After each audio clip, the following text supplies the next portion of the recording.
Интересный проект в Доме дружбы, и мы в этом интересном проекте будем разговаривать с интересными людьми. С Магомедовой Гульнарой Мусиевной, кандидат юридических наук, профессор кафедры уголовного права, процесса криминалистики Карагандинского национального исследовательского университета имени академика Букетова. Вот новая конституция. Нужно ли ее было менять? Ваша позиция какая? Конституция вообще это достаточно частый вопрос, который возникает на предмет того, что нужно ли часто менять вообще нормативные акты, и в частности Конституцию. И я вам скажу так, Конституция, конечно, это константа. И в теории права она обладает свойством наибольшей повышенной, наверное, стабильностью. И поэтому она находится на вершине, да, нашей законодательной системы. Вместе с тем, когда мы говорим про Конституцию, то если она отстает от реалий жизни, то, конечно, она должна меняться. Вот та часть Конституции, которая, например, сводится к конституционному строю, там, правам человека и гражданина, те моменты, которые связаны например, с принципами разделения властей и так далее, это постоянные составляющие. Но есть моменты, которые связаны, допустим, с развитием вектора государства, с политической какой-то системой, то они, конечно, свидетельствуют о том, что вот институты и гражданского общества, и исполнительная, судебная власть, они должны подвергаться в связи с глобальными изменениями политической системы, они могут изменяться внутри Конституции. Поэтому здесь вот вопросы, связанные, например, с взаимодействием этих структур друг с другом, процедурным каким-то вопросам, вот они будут подлежать, в общем-то, изменениям. Не значит ли это, что, изменяя Конституцию, мы поменяем традиции, которые у нас сложились с прежней Конституцией, или которые в обществе были? Нет. Вот в этом отношении мне понравилось высказывание председателя Конституционного суда, и она же председатель Конституционной комиссии Эльвира Азимова, которая сказала, что нынешний проект Конституции, он основан на фундаменте конституционного строя, но он уже имеет взгляд такой серьезный на будущее, то есть ориентирован на будущее. Если говорить, почему еще меняется, вот продолжая ваш вопрос, да, то, наверное, надо сказать, что есть конституции, часто задают вопрос, вот есть конституции, которые десятилетия, там, столетия существуют. Это был следующий вопрос, давайте его расширим. Вот Америка не меняла конституцию. Америка – это один из ярких примеров, в которой Конституция действует с 1787 года. Она имеет 7 статей, но вы же знаете, что Америка состоит из штатов, и каждый штат имеет огромные возможности по законодательной инициативе.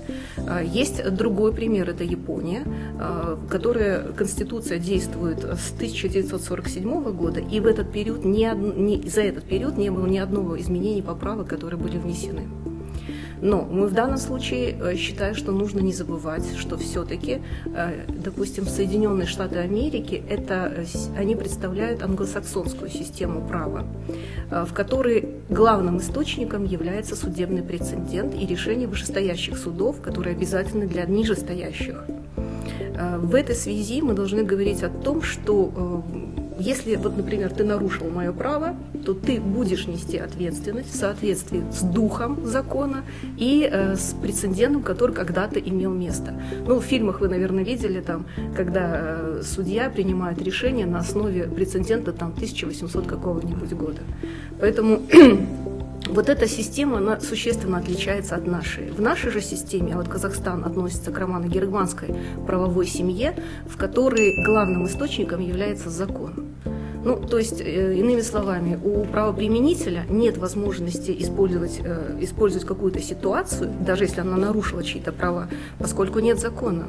Есть выражение «нет закона», нет преступления, да? И это, конечно, сводится к тому, что мы для того, чтобы применить какую-то норму, она должна появиться сначала. Когда происходят вот эти вот моменты, когда появляются какие-то нормы, которые мы потом руководствуемся, да, в своей жизни. Это случаи, когда те или иные деяния вступают в противоречие с обществом. То есть, с нормами, которые сложились в этом обществе. Аморальные, там, я не знаю, нарушают мои права как человека, как гражданина, как профессионального работника в какой-то сфере. Тогда государство говорит, ну тогда давайте сделаем закон. Да.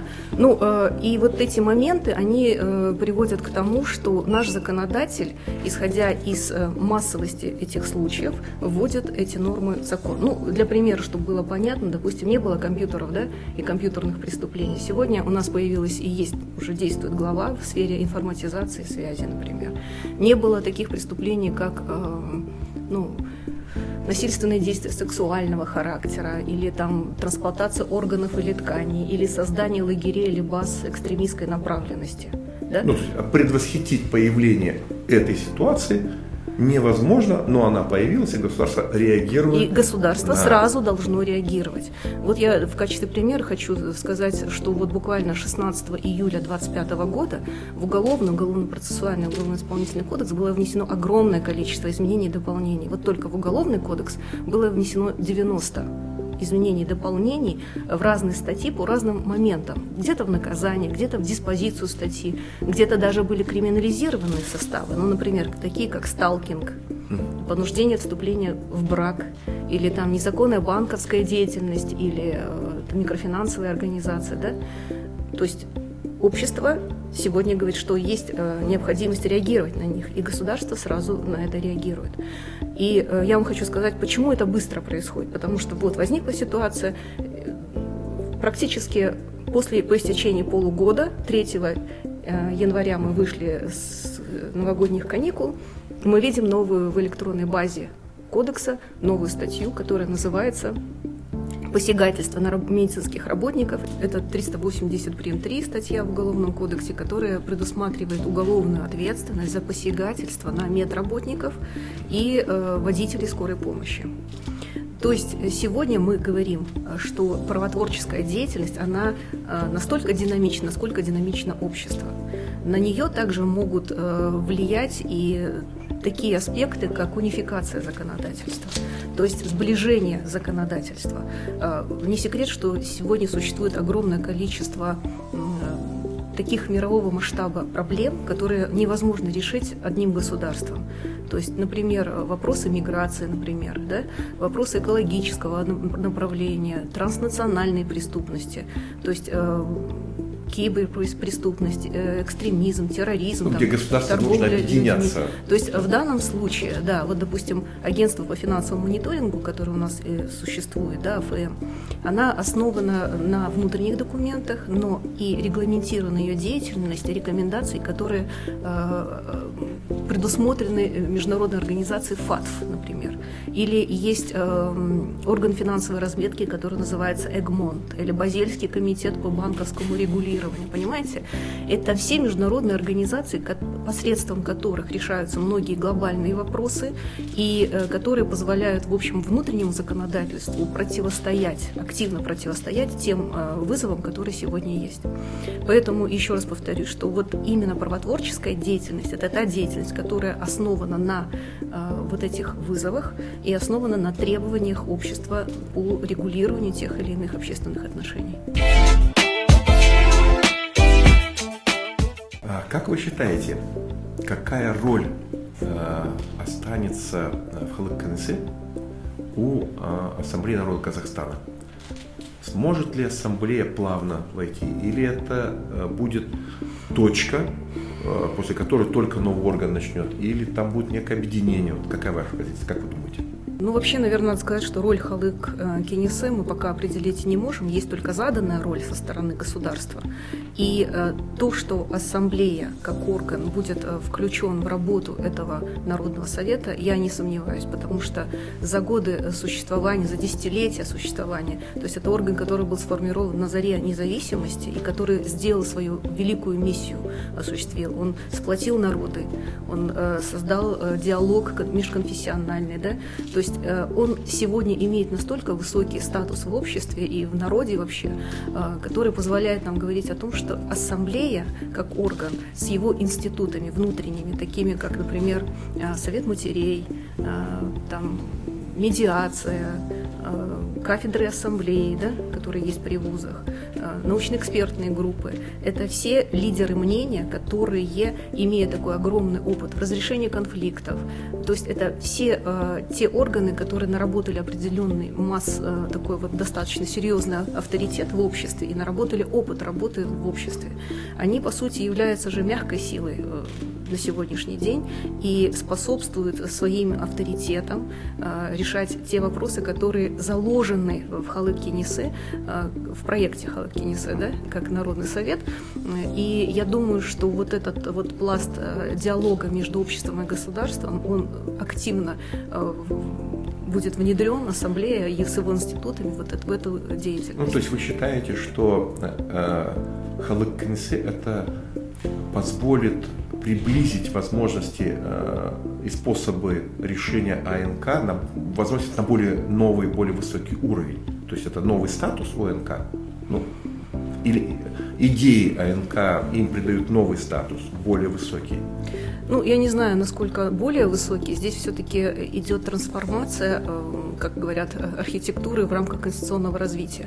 То есть это не будет самостоятельный институт, а он вольется в деятельность и будет осуществлять эту деятельность как консультативный орган, который тоже будет влиять на, допустим, инициировать принятие законов, влиять на общественное мнение там, и так далее. Ну, значит, это усиление роли АНК. То есть АНК как основа в любом случае. Будет основой. Хотелось бы этого, чтобы АНК не уходила.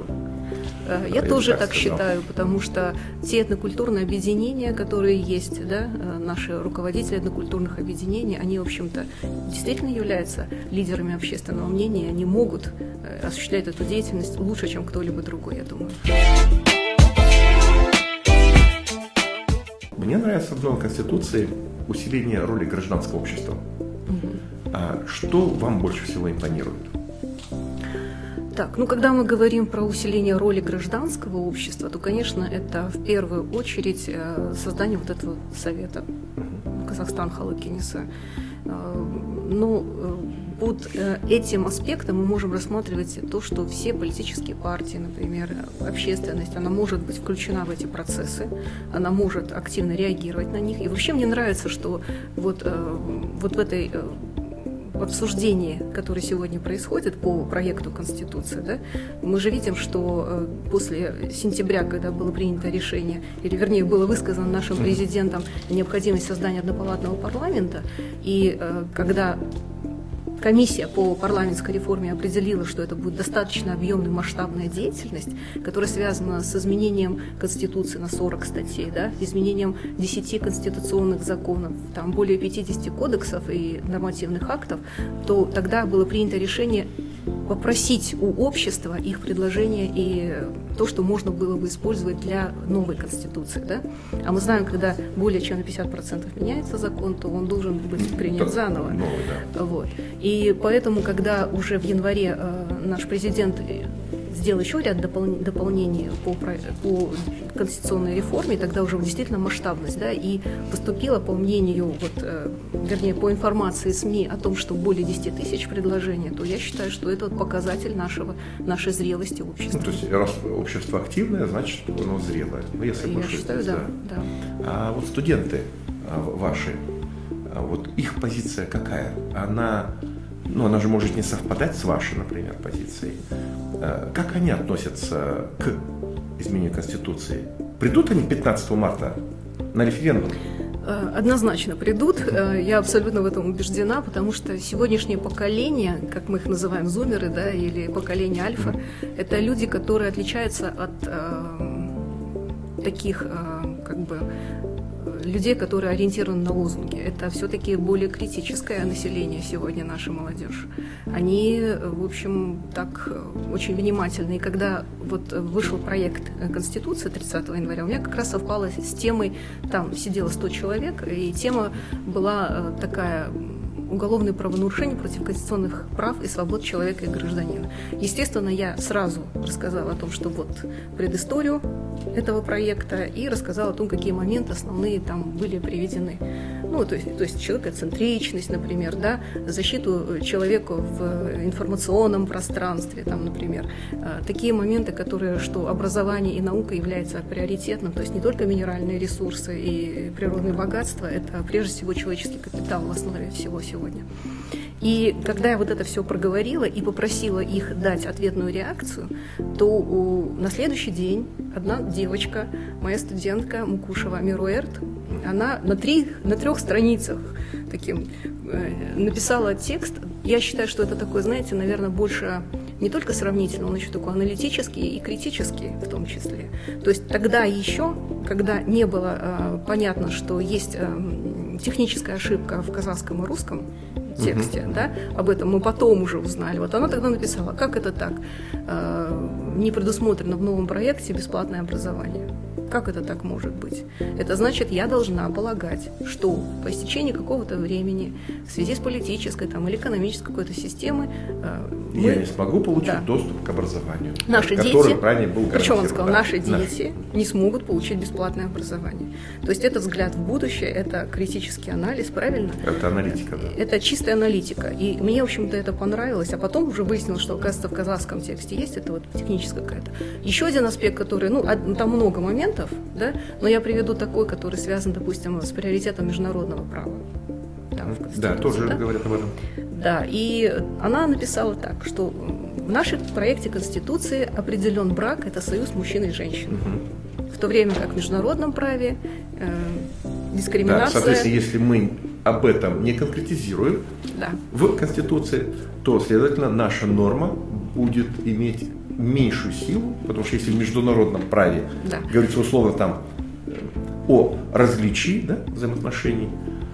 Поэтому я хочу сказать, что сегодня такой трезвый, в хорошем смысле трезвый анализ, и они акцентировали внимание на механизмах, как это все будет работать, то есть как процедурно все это будет решаться и так далее. Поэтому я сейчас говорю о том, что действительно мне очень приятно, как педагогу, что есть такой хороший отзыв, поэтому я убеждена, что наши студенты обязательно пойдут 15 марта на референдум.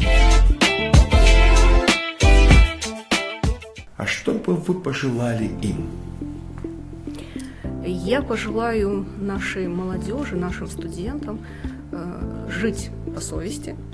Потому что им же жить уже в новой Конституции, как бы начинать жить. Да, жить по совести и в четком соответствии с законом.